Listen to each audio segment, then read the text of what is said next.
Well, we'll talk more about some of the detail, including locations, as well as what we think can happen in terms of price and timelines in due course.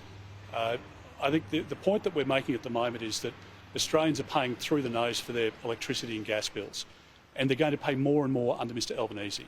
And we have an increasing likelihood of disruption to power supply. And that's devastating not just for families, but for the local IGA or the local butcher or the local fruit shop, because their cold rooms have to run 24/7. I don't want to see families who are struggling at the moment pay even more for their bills. I want them to pay less.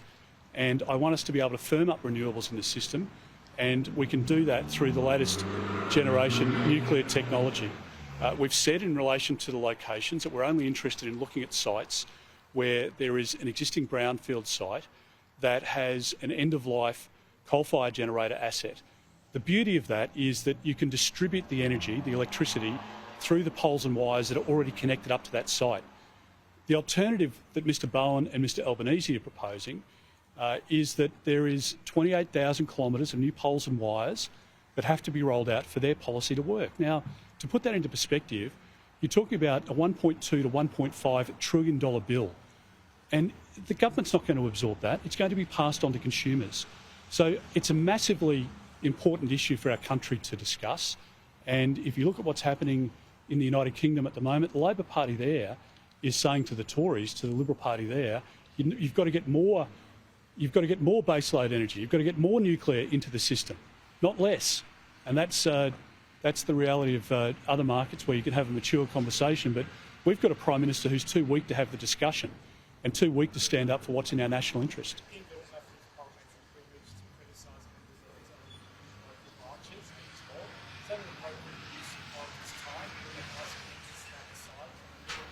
Well, I just say that Ian Goodenough, is a very good and dear friend. He served his community loyally, as he has done the Liberal Party. And I think Ian's been in the Parliament long enough to see the examples of people who do the wrong thing and tarnish their reputation, do the wrong thing by the party and tarnish their reputation. Ian's not that person. He's given us a commitment that he'll be with the Liberal Party. There's no question about that. We've got a lot of seats to win in WA, and we must, because I want to see Western Australia thrive. I want to see the economy here expand. I want to see businesses employ more people and create more economic activity, and that's what Ian signed up to as well. What sort of share of the energy market do you see coming from renewables long term under your nuclear plans? Well, again, we've been doing a lot of work on this policy over the course of the last 12, 18 months.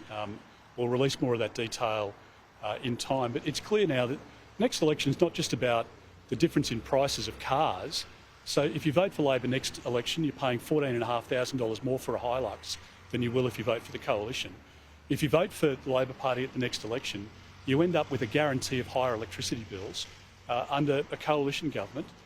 Over the long term, we believe that we can reduce energy prices and guarantee supply. And if we disrupt supply, then that is devastating for families and for businesses as well.